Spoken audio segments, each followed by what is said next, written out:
Hello and welcome to Learn Digital Design. This will be our 8th Inkscape tutorial. If you haven't viewed our previous tutorials, then you can view them at www.learndigitaldesign.com. And if you are a more advanced user and already understand the basics of Inkscape, then you can certainly move ahead to the more advanced lessons. Today we're going to start talking about some of the fun stuff. Now I know you would say that everything we've talked about has been fun so far, but I'm about to open your eyes to gradients. If you do not know what a gradient is, it is when a color can transition from one color to another very smoothly, and you see this a lot on a lot of graphics that are on the internet these days. If you want to create a gradient, first thing you need to do is select an object, and I've already got a nice long rectangle here created for us. So we selected this object. Now what we need to do is go down to this tool. This is Create and Edit Gradients. You can also press Ctrl F1 to get to this tool. Now all you need to do is click on one part of the object and drag to the other. Now see what we're doing?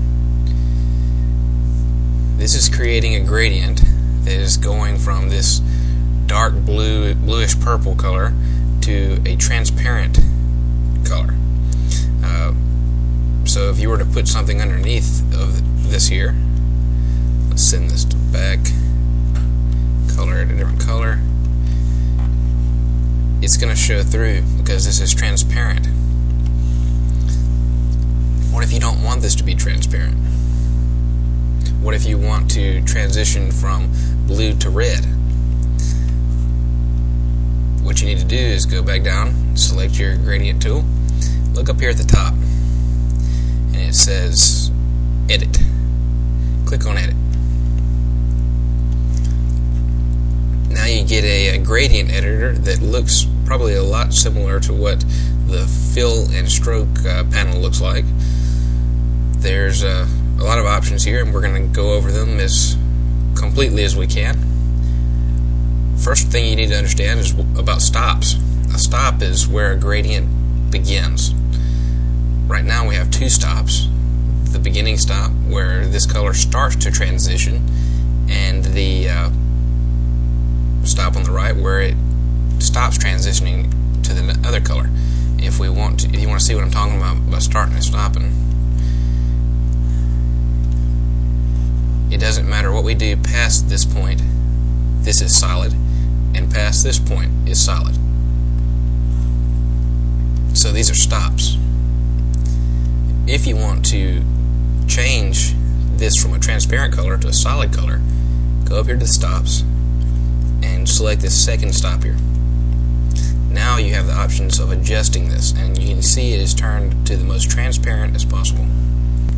Okay, so let's slide this alpha value all the way to the right and select a different color.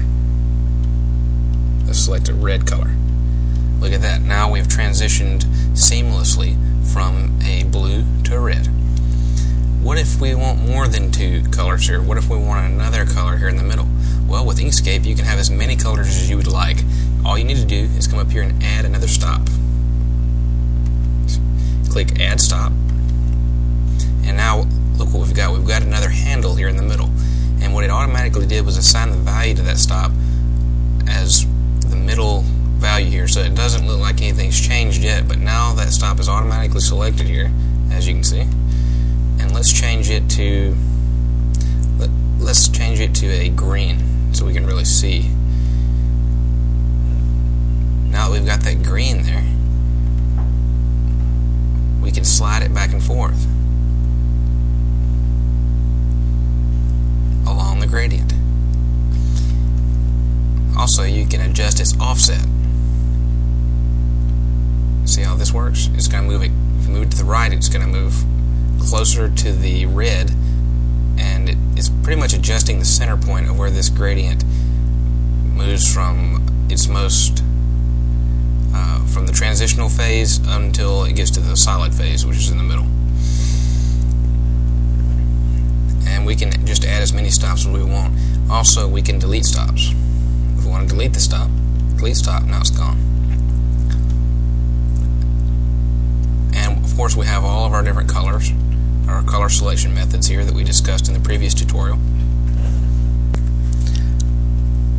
And it looks like we're getting close to time here, so we're not quite done talking about gradients, so we'll finish covering gradients in the second tutorial, or the next tutorial, which will be tutorial number 9. I'll see you there.